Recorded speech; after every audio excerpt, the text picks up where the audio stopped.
On this episode today, we have a discussion with Mr. Southern Hospitality himself, Marcus Smalls. And we're going to talk about the beautiful state of Mississippi. We're going to talk about our roots of Mississippi. And we're going to talk about our dynamic, our relationship between him and I, and a lot more. Sit back and relax and enjoy.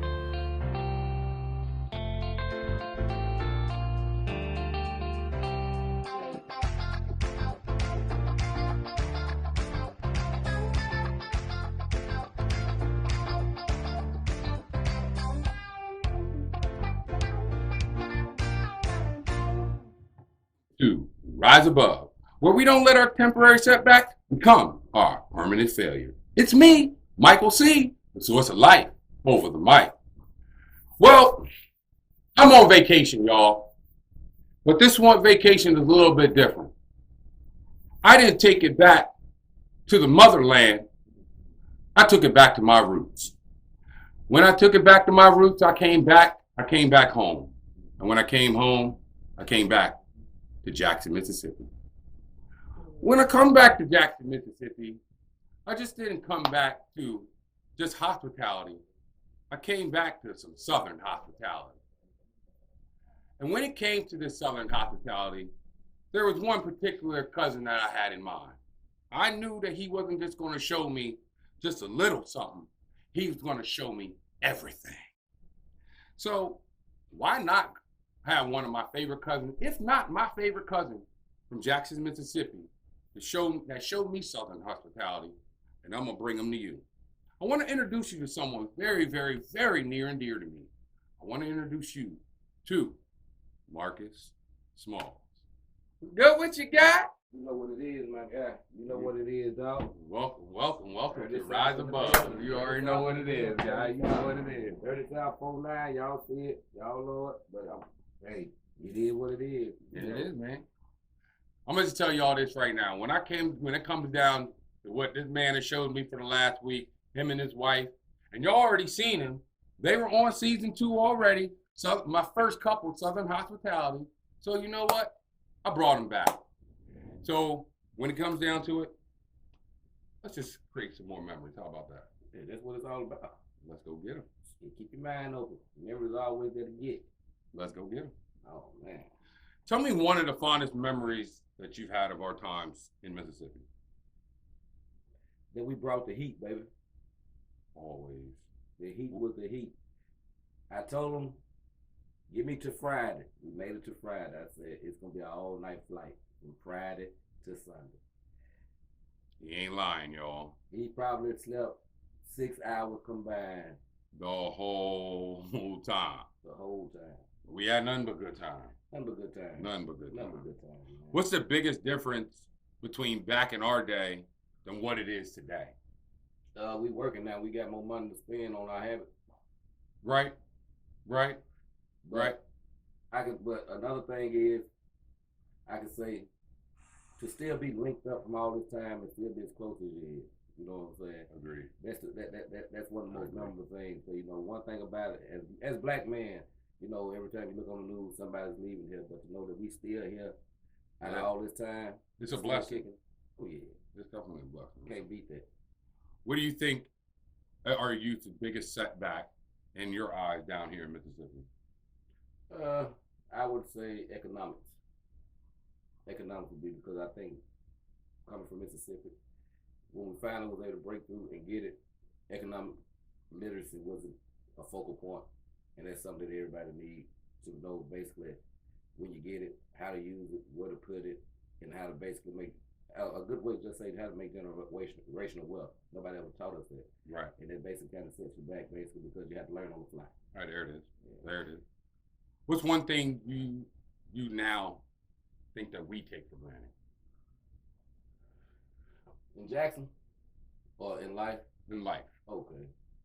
In life, I would probably say a lot of key core values that we were taught from the big mamas back in the day, because if you notice about right now, ain't no big mamas, ain't no Medeas out there and everything, because that's what we, in the South, we have big mamas, we have Medeas. Mm-hmm. And a lot of times when they fade out, you don't have too many people that promote that family togetherness like it used to be. Right. And families tend to fall apart. And so basically, a lot of people just, and I think that's one thing we take for granted is the core values that you were taught back in the day about family, keeping it together, and basically knowing that and let this thing go forward without the main cognitive piece being there. Right. And I think it's taken for granted. There it is, y'all. Core values. Even in our generation, maybe that's something that we need to reteach again. Core values. I'll see you here in a few, right after this.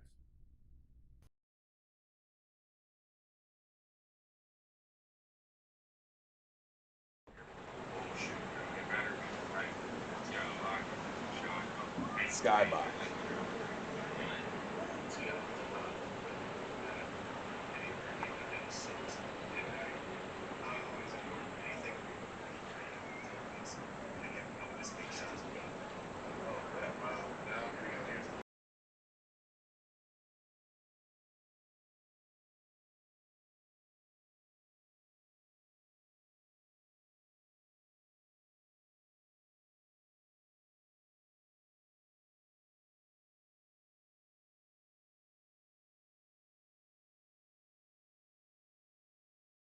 Let's go get it.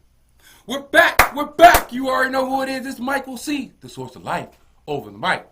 I got my guy, Mr. Southern Hospitality himself, Marcus Smalls, here on Rise Above. You already know what it is. Let's keep going. PA to the SIP. It is. Some of the similarities and some of the differences in your eyes. Because you've been to PA. Yeah. Similarities is basically I see where in the South, like the city I'm from, Jackson. Originally, like I'm gonna say, I stay in the Jack. I'm from the crack, Canton, Mississippi, but I moved to Jackson. But I say the similarities is a lot of cities around here are like honeypots that could be booming as cities are up north on the East Coast. Mm-hmm. But as I say, the stagnation of economic development and as I told you, like economic literacy, that's what holds us back because not a lot of people have it down here, and it doesn't. And that's what basically makes the South, a lot of cities in the South, a lot of untapped potential. Right. Because even as you have a place like a Dallas, you have a place like a Memphis, you have a place like New Orleans, you have a place like in Atlanta. There's many more places that could be that, but without the economic development and the economic literacy, it basically makes the South look dull. You know what I'm saying? And I know that the South could be the same thing like the East Coast. It could be the same thing like the West Coast. Right. It could be. It's a lot of untapped potential down here, and it's a honeypot where basically a big city in any state could become a major city all across. And that's why I say some of the similarities could be. So what is one of the things that you would want people to know about the SIP? One thing I want everybody to know about the SIP is, as they say, Africa is the motherland of all creation. The SIP basically is one of the places where everybody up north and everybody migrated from.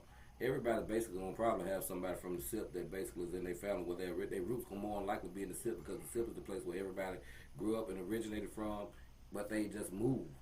And I like everybody to understand that if you find out about Mississippi, you probably got a lot of roots here because basically that's where everybody came from. It's like the cradle of the Confederacy, you know, right. And basically that's in the middle, and that's where everybody came from. If you look at American music, if you look at blues came from Mississippi. Right. If you look at good soul food cooking, it came from Mississippi. Right. If you look at a lot of different things, it comes from Mississippi. Right. But people, and they take it and they move it abroad. Right. And that's what a lot of people should know, that Mississippi is probably one of the places where, you know what I'm saying, if you, in the black culture, American heritage was created because you're more likely going to have a lot of roots in Mississippi. If you could change one thing in the SIP, what would it be?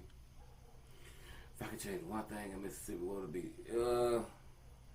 I would say the political values, the political principles.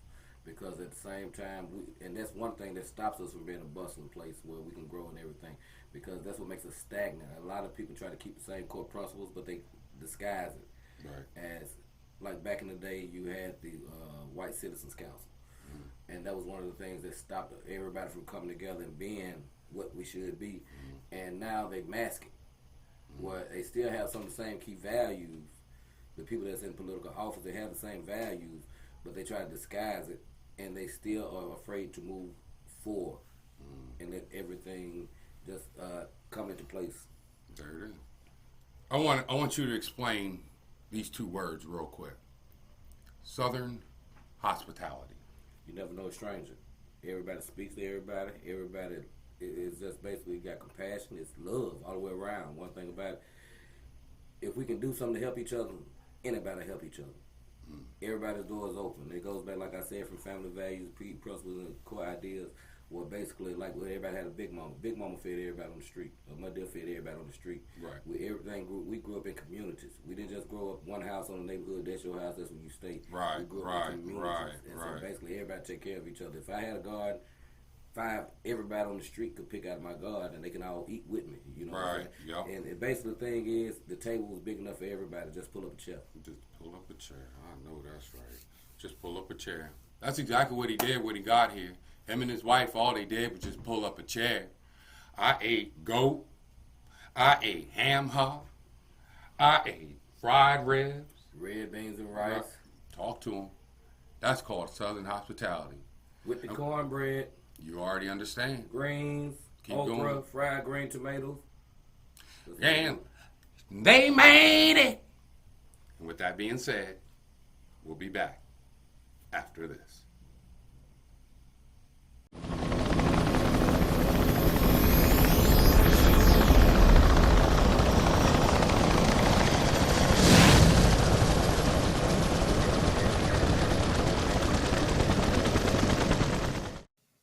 Go to YouTube, hit that like and subscribe button. It's only $3.99. $3.99? Are we only on YouTube? Nope. Are we on Google? Yep. How about Anchor? Yep. Are we on Spotify? Yep. How can they find us? Search The SkyBoxx.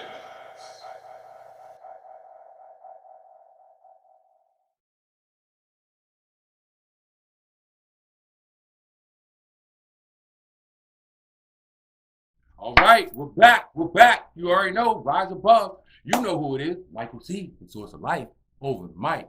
I'm here with Mr. Southern Hospitality himself, Marcus Small. We're going to keep on riding on this one. Let's tap into you and me. We're 40 now, man. Yeah. We got a long history. It's like one thing I noticed with you and me, we could be gone for not talk for 2 months, which is very rare. Yeah. But when we see each other, it's like we just pick it up and just keep it moving. Exactly. Do you reflect more on life more now than ever? Oh yeah. Because the one thing about it, in order to get through daily life, I had to tap into the things I was taught from back in the day. I have to have a lot of reflection. You know, I learn new things every day, but more of my day is governed by what I've already know. Right. What I was taught. Key values that was instilled upon me as a child. So I do that. There's a lot of reflection that I normally do. What do you think keeps us communicating together throughout these years? You know, that basically, I have a saying where I always say that we can't keep standing on everybody else's legacy. We also got to put in footprints ourselves. So basically, we can't just sit back on the generation ahead of us that they came before us to pave the way. We just stand on it. As we stand on their backbones and what they paved the way, we also have to create a new foundation for the future generation, because if any generation stop, then basically that's when everything breaks down. So I just feel like we have to keep everything going from what we know, what we've learned, to keep everything moving and progressive. Right. Well, my last question to you is a little bit off the subject, off topic. Okay. This is going to talk about something you got a little stain on your shirt, stain on your hat. Week 11, we will be seeing that stain on your shirt, that stain on your hat. That is called the Philadelphia Eagle against the San Francisco 49ers. We can do one of two things with this thing. We can do we can do this easy wager what we already done. Yeah. Make it even a little more interesting. Let's go. Now, it's over the airwaves. You heard it here first. I need you to predict the score of the Week 11 game. I need you to tell me how far do you feel you're going to get without any bias by me. The score of the Week 11 game gonna be 35-21 our way, because we've come before in Philadelphia and we won. We might not have won the last time, but we're very confident we can go to Philadelphia and win again. And I would say we are going to make it further, because guess what? We have consistency on our side. Now, if you want to make another wager, I've run out of toilet tissue. You can leave your hat down here. Nah, you can leave your hat. You can Nah, put it. We'll I put it run on out of toilet tissue. Leave your hat, because I need something to wipe with. again. So you can give me that. You can give me that, what you got on your head. I will take it about 20,000 feet up, and I'll drop that piece of right on the ground. You already know what it is. I'll let it fall from the heavens, because that's what they're going to do when they come in the Week 11. And I will take it to the graveyard, and put it out there where your most cherished memories are anyway. And with that said, I'm going to holler at you guys right after this.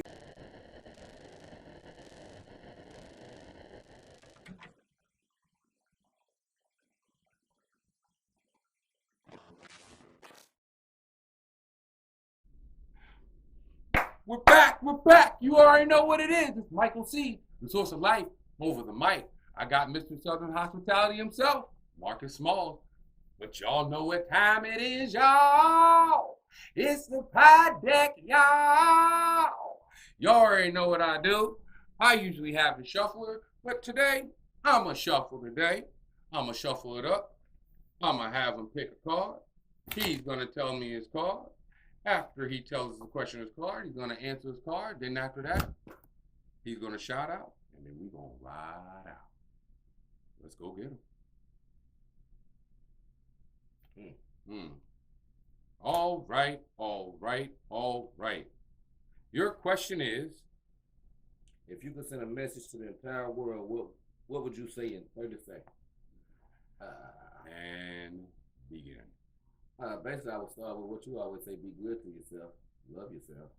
That's one thing I would always say. Always know your own worth, know your own wealth. No one's gonna give you anything. Make sure you earn what you got. Keep moving forward. Stay progressive. Stay moving forward. Never take your foot off the pedal. Keep your eyes on the prize. Keep the grind moving. And always, each one, teach one. Never keep it to yourself. There it is. Enough said. Got any shout out? I want to shout out my lovely lady, Edna B. Boom, my auntie Nita, his mama.